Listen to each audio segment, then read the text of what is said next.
Hi ನಮಸ್ತೆ. ಆಹಾರ ಬುತ್ತಿಗೆ ಸ್ವಾಗತ. ನಾನು ಮಾವಿನಕಾಯಿ ಸೀಸನ್ ಇರೋದಕ್ಕೆ ನಾನು ಮಾವಿನಕಾಯಿ ಉಪ್ಪಿನಕಾಯಿ ಹಾಕಿ ನಿಮಗೆ ತೋರಿಸ್ತೀನಿ. ತುಂಬ ಚೆನ್ನಾಗಿರುತ್ತೆ ಇದು. ಮಾವಿನಕಾಯಿ ನಾನು ತೊಳ್ಕೊಂಬಂದಿದ್ದೀನಿ. ಇದನ್ನು ನೀಟಾಗಿ ನಾವು ಒಂದು ವೈಟ್ ಬಟ್ಟೆ ತೊಗೊಂಡು ನೀಟಾಗಿ ಹಿಂಗೆ ಒರೆಸ್ಕೋಬೇಕು. ಒಂದು ತೊಟ್ಟು ನೀರು ಇರಬಾರ್ದು ಇದರಲ್ಲಿ. ನೀರಿದ್ದರೆ ಉಪ್ಪಿನಕಾಯಿ ಕೆಟ್ಟೋಗ್ಬಿಡುತ್ತೆ. ಅದಕ್ಕೆ ಒಂದು ತೊಟ್ಟು ನೀರು ಇಲ್ದಂಗೆ ನಾವು ನೀಟಾಗಿ ಈ ಥರ ಒರೆಸ್ಕೊಂಡ್ಬಿಟ್ಟು ಎಲ್ಲ ಮಾವಿನಕಾಯಿನೂ ಸಣ್ಣ ಸಣ್ಣದಾಗೆ ಹೆಚ್ಕೋಬೇಕು. ನಾವೆಲ್ಲ ಒರೆಸ್ಕೊಂಡು ಬಂದು ನಿಮಗೆ ಕಟ್ ಮಾಡೋದು ತೋರಿಸ್ತೀವಿ. ನೋಡಿ, ಇವಾಗ ನಾನು ನೀಟಾಗಿ ಒರೆಸ್ಕೊಂಡಿದ್ದೀನಿ. ಒಂದು ತೊಟ್ಟು ನೀರು ಇರಬಾರ್ದು. ಮತ್ತು ಇನ್ನೊಂದು ಸತಿ ಬಟ್ಟೆ ತೊಗೊಂಡು ನೀಟಾಗಿ ಒರೆಸಿ, ಒಂದು ಹನಿ ನೀರಿದ್ದರೆ ಎಲ್ಲ ಮಾವಿನಕಾಯಿದು ಉಪ್ಪಿನಕಾಯಿ ಕೆಟ್ಟೋಗುತ್ತೆ.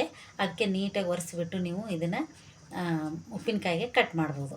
ಕಟ್ ಮಾಡ್ತೀನಿ, ನಾನು ತೋರಿಸ್ತೀನಿ. ಅದಕ್ಕೆ ಬೇಕಾಗಿರೋ ಸಾಮಗ್ರಿಗಳು ನೋಡಿ: 1-2 ಸ್ಪೂನು ಸಾಸಿವೆ, 1 ಸ್ಪೂನು ಮೆಂತೆ, 2 ಸ್ಪೂನು ಜೀರಿಗೆ, ಒಂದು 4 ಒಣಮೆಣಸಿನ್ಕಾಯಿ, ಒಂದು ಹಿಡಿಯಾಗಷ್ಟು ಬೆಳ್ಳುಳ್ಳಿ, ಕರಿಬೇವು ಸೊಪ್ಪು.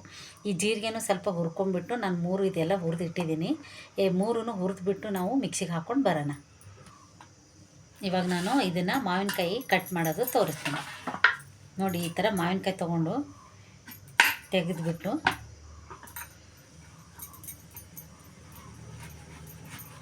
ಚಿಕ್ಕ ಚಿಕ್ಕ ಚಿಕ್ಕ ಚಿಕ್ಕ ಪೀಸ್ ಮಾಡಿ ಹಿಂಗೆ ಇಟ್ಕೋಬೇಕು.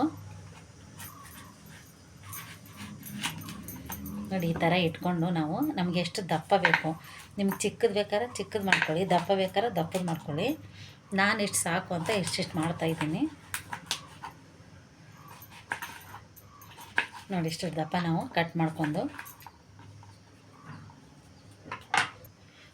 ನೋಡಿ ಇಷ್ಟು ದಪ್ಪ ನಾವು ಮಾಡ್ಕೊಂಡು, ನಿಮ್ಗೆ ಇನ್ನೂ ದಪ್ಪ ಬೇಕಂದ್ರೆ ಮಾಡ್ಕೋಬೋದು.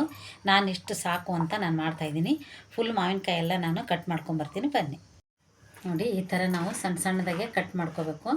ಕಟ್ ಮಾಡ್ಕೊಂಬಿಟ್ಟು ನೋಡಿ, ಸಾಸಿವೆ, ಜೀರಿಗೆ, ಮೆಂತೆ ನಾನು ಹುರ್ಕೊಂಬಿಟ್ಟು ಈ ಥರ ಪೌಡ್ರ್ ಮಾಡಿದ್ದೀನಿ. ಈಗ ಹೇಗೆ ಮಾಡೋದಂತೆ ತೋರಿಸ್ತೀನಿ. ನೋಡಿ, ಮನೇಲಿ ಚಿಲ್ಲಿ ಪೌಡ್ರ್ ಇರುತ್ತೆ, ಚಿಲ್ಲಿ ಪೌಡ್ರ್ ಹಾಕ್ಕೋಬೇಕು. ಒಂದು 2-3 ಸ್ಪೂನು. ಜಾಸ್ತಿ ಹಾಕೊಂಡ್ರೆ ಸ್ವಲ್ಪ ಚೆನ್ನಾಗಿರುತ್ತೆ. ಒಂದು 3 ಸ್ಪೂನು ಚಿಲ್ಲಿ ಪೌಡ್ರು, 1 ಸ್ಪೂನು ಅರಿಶಿನ ಪುಡಿ, 1 ಸ್ಪೂನ್ ಆಗೋಷ್ಟು ಉಪ್ಪು ಹಾಕೊಂಡ್ಬಿಟ್ಟು ಇವಾಗ ಒಗ್ಗರಣೆ ಹಾಕೋದು ತೋರಿಸ್ತೀನಿ. ನಾನು ಚಿಕ್ಕದಾಗ ಒಂದು ಬಾಣಲೆ ಇಟ್ಕೊಂಡಿದ್ದೀನಿ. ಅದಕ್ಕೆ ನಾವು ಜಾಸ್ತಿ ಉಪ್ಪಿನಕಾಯಿಗೆ ಜಾಸ್ತಿ ಎಣ್ಣೆ ಹಾಕಿ ಅಂದ್ರೇ ಚೆನ್ನಾಗಿರೋದು. ಜಾಸ್ತಿ ಎಣ್ಣೆ ಹಾಕಿಟ್ರೆ ಕೆಡೋದಿಲ್ಲ. ಅದು ಸ್ವಲ್ಪ ಎಣ್ಣೆ ಕಾಯಲಿ. ಎಣ್ಣೆ ಕಾಯ್ದಿದೆ ಅನಿಸುತ್ತೆ. ಸ್ವಲ್ಪ ಸಾಸಿವೆ, ನೋಡಿ ಸಾಸಿವೆ ಎಣ್ಣೆಲಿ ಸಿಡಿತಾ ಐತಿ. ಇವಾಗ ನಾನು ಬೆಳ್ಳುಳ್ಳಿ ಹಾಕ್ತಾಯಿದ್ದೀನಿ. ಬೆಳ್ಳುಳ್ಳಿ ನೀವು ಜಾಸ್ತಿ ಹಾಕ್ಕೊಳ್ಳಿ, ಅಂದರೆ ತುಂಬ ಚೆನ್ನಾಗಿರುತ್ತೆ, ತುಂಬ ಟೇಸ್ಟ್ ಇರುತ್ತೆ. ಬೆಳ್ಳುಳ್ಳಿ ಹಾಕಿ ಇವಾಗ ನಾನು ಒಣಮೆಣಸಿನ್ಕಾಯಿ ಬ್ಯಾಡಗಿ 2, ಗುಂಟೂರು 2 ತೊಗೊಂಡಿದ್ದೀನಿ, ಅದನ್ನು ಹಾಕ್ತಾಯಿದ್ದೀನಿ. ಇವಾಗ ನೋಡಿ ಕರಿಬೇವು ಸೊಪ್ಪು ಹಾಕ್ತಾಯಿದ್ದೀನಿ.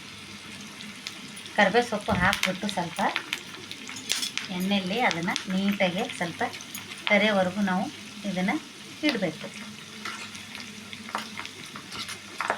ಹೇಗಾಗಿದೆ ಅಂತ, ಇದು ಚೆನ್ನಾಗಿ ಎಣ್ಣೆಯಲ್ಲಿ ಫ್ರೈ ಆಗಿದೆ. ಇವಾಗ ನಾವು ಉಪ್ಪಿನಕಾಯಿಗೆಲ್ಲ ಖಾರದ ಪುಡಿ, ಅರಿಶಿನ ಪುಡಿ, ಉಪ್ಪು ಹಾಕಿದ್ದೀವಲ್ವ, ಅದರಲ್ಲೇ ನಾನು ಇವಾಗ ಇದನ್ನು ಹಾಕ್ತಾಯಿದ್ದೀನಿ. ನೋಡಿ, ಇವಾಗ ನಾನು ಇದು ಕರೆದಿರೋದು ಎಣ್ಣೆ, ಬೆಳ್ಳುಳ್ಳಿ ಎಲ್ಲ ಇದಕ್ಕೆ ನಾನು ಹಾಕ್ತಾಯಿದ್ದೀನಿ. ಇವಾಗ ಹಾಕ್ಬಿಟ್ಟು ನಾವು ಪೌಡ್ರ್ ರುಬ್ಕೊಂಬಂದಿದ್ದೀವಲ್ವ, ಅದು ಮೆಂತೆ, ಜೀರಿಗೆ, ಸಾಸಿವೆ ಎಲ್ಲ ಇದಕ್ಕೆ ನಾನು ಹಾಕ್ತಾಯಿದ್ದೀನಿ. ಇದನ್ನು ಎಷ್ಟು ಬೇಕು ಅಷ್ಟನ್ನು ನೋಡಿಕೊಂಡು ನೀವು ಹಾಕ್ಕೊಳ್ಳಿ. ಹಾಕ್ಕೊಂಬಿಟ್ಟು ಹಿಂಗೆ ಸ್ವಲ್ಪ ಚೆನ್ನಾಗಿ ಈ ಥರ ಮಿಕ್ಸ್ ಮಾಡಿ, ಸ್ಪೂನು ಅಷ್ಟೇ ಇದು ನೀರಿರಬಾರ್ದು, ನೀರಿನ ಅಂಶ ಇರಬಾರ್ದು. ನಾವು ತಗೊಳ್ಳೋ ಚಾಕು ಆಗಿರಲಿ, ಸ್ಪೂನ್ ಆಗಿರಲಿ, ಯಾವುದು ಒಂದು ತೊಟ್ಟು ನೀರಿರಬಾರ್ದು, ಅಂದರೆ ಅಷ್ಟು ಚೆನ್ನಾಗಿರಲ್ಲ. ಈ ಥರ ನಾವು ಉಪ್ಪಿನಕಾಯಿ ಮಾಡೋದ್ರಿಂದ ನೀವು 5-6 ತಿಂಗಳು ಸ್ವಲ್ಪ ಹಾಕಿದರೆ ಒಂದು 5-6 ತಿಂಗಳು ತಿನ್ಬೋದು. ಜಾಸ್ತಿ ಉಪ್ಪಿನಕಾಯಿ ಹಾಕಿಟ್ಕೊಂಡ್ರೆ ವರ್ಷದವರೆಗೂ ತಿನ್ಬೋದು. ಇವಾಗ ನಾನು ದಿಢೀರನೇ ಇವಾಗ ಮಾಡಿದ ತಕ್ಷಣ ತಿನ್ಬೋದು, ಅಷ್ಟೇ ಚೆನ್ನಾಗಿರುತ್ತೆ ಇದು ಟೇಸ್ಟು.